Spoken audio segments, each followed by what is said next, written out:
Lucky Land Casino, asking people, what's the weirdest place you've gotten lucky? Lucky? In line at the deli, I guess? Aha, in my dentist's office.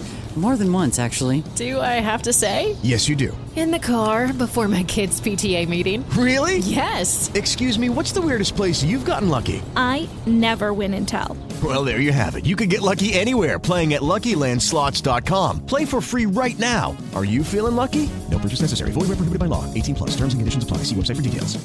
With Lucky Land Slots, you can get lucky just about anywhere. Dearly beloved, we are gathered here today to... Has anyone seen the bride and groom?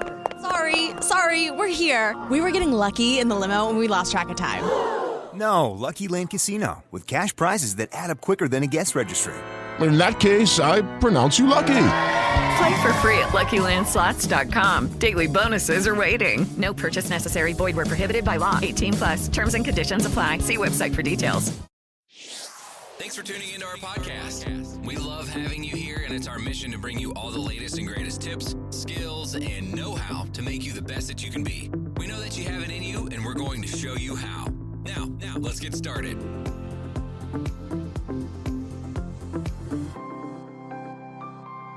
This episode is powered by Poddex. Thank you for tuning in today.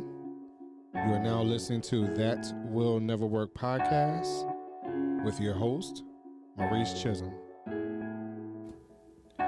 Hey, everyone. How are you today? I thank you very much for tuning in once again.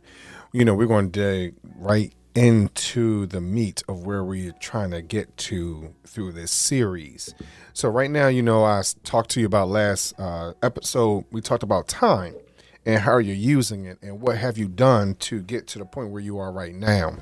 So, and I briefly acknowledged me trying to get back to my roots and understanding what those roots are and why did I start Chism Group LLC. So let's dig into that. So some of you know, and those of you who don't know, I am a 70s baby. And so I started elementary school in the 80s. So I was privileged to, in elementary school, I was talented enough, if you will, that I was able to skip, get set, kindergarten, preschool, things like that. So I went straight to first grade. And in my particular elementary school in the city of Philadelphia, we had the opportunity to have Apple Macintosh computers. And I don't remember if it was Macintosh, to be honest. I think it was just Apple. But I do remember working on a program called PASCAL.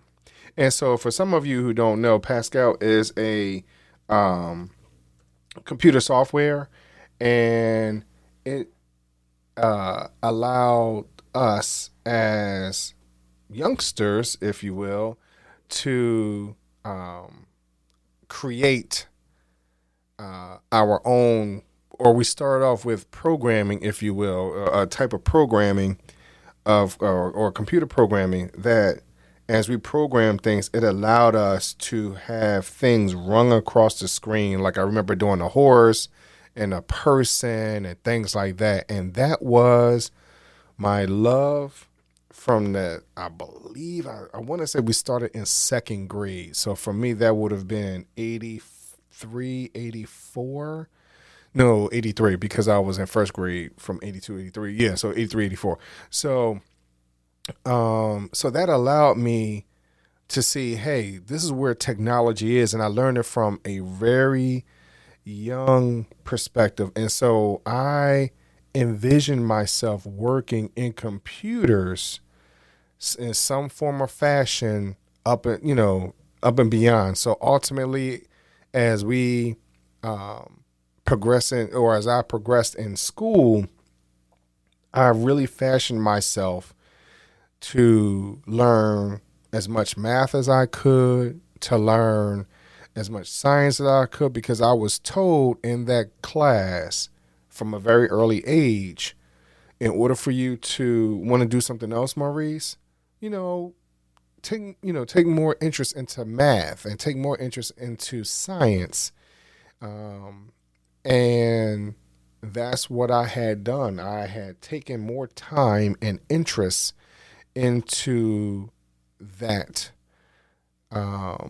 those subjects, because I really wanted to be in the computer field, if you will. And everything that we touched from second grade until 12th that consisted of a computer, I tried my best to learn as much as I could. My uncle, who's only a few years older than me, my youngest uncle, who's about 9 years older than me, 10 years older than me, he had a computer. My aunts had word processors, and we were able to use those on a very limited basis. So I was always interested in the dot matrix printer because that's what he had. I thought that was pretty interesting. It was loud as I don't know what, but I had taken the time to study it. I had taken the time to see how it worked and how it moved and to listen to the sound. And when it would mess up, I paid attention to all the little intricate details as to what made at least the printer work. I tried my best to, understand some of the colors and things like that in reference to the color of the screen and the green and, associating that color with everyday life and the size of the computer and how much of the desk it had taken up. So I had taken time to just study that over the years and to understand the best that I could as far as how it worked, how it operated, looking at where the fan was located and why we couldn't have certain things behind it, underneath of it, around it, and understanding the floppy disk, the 5 1/4 floppy disk, those type of things, and even looking at that and see how thin that was and how it spun around and just messing things up, and putting it in correctly and things like that. So for me, understanding the reality that this was going to be our future at a young age, and that's what I really wanted to do, I had to take the time out to figure that part of my life for my future, for what I really wanted to do with my life. As I matured and resources were becoming a little more readily available, because, the higher up you go, you have, bigger classrooms, you have maybe more computers available, and and then what happened is that you go along, you start to get away from the programming perspective that I had enjoyed to more of actual real life typing scenarios, which to this day, I'm still type with, one finger. So I'm not sure how many of you do the same thing. I still like tap, tap, tap, tap, tap, with one or two fingers, my index fingers on both hands. So I'm not adequate in that, if you will, even when I was trying to get employed, and I had to take typing tests, at temp agencies, I hovered around 40 words, 35 to 40 words a minute.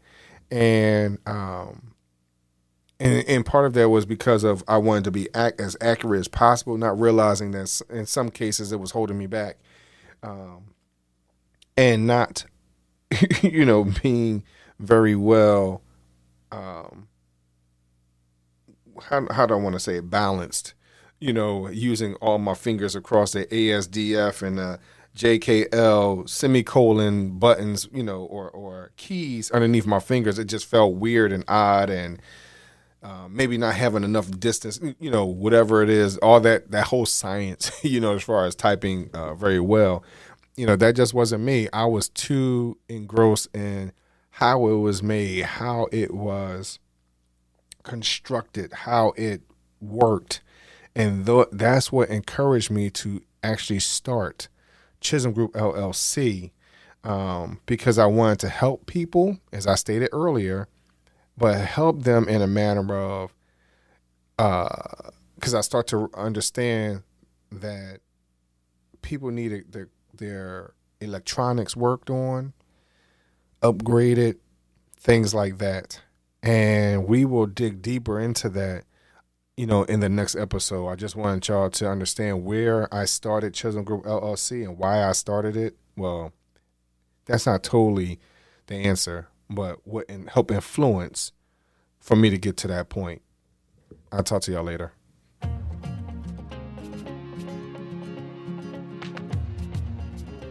Loved what you've heard on this week's episode? Well, the answer is simple. It would mean the world to us if you could head over to iTunes and leave us a 5-star review and feedback. Spreading the word really is the best way to grow our podcast and achieve even greater things. Thank you. Wells Fargo presents one of the surest ways to grow your money. A Wells Fargo CD account, where you can earn a 5.00% annual percentage yield on an 11-month term with a minimum opening deposit of $5,000. Visit a Wells Fargo branch or wellsfargo.com/CD rates to open a CD account and start growing your savings with us. Wells Fargo Bank, N.A., member FDIC.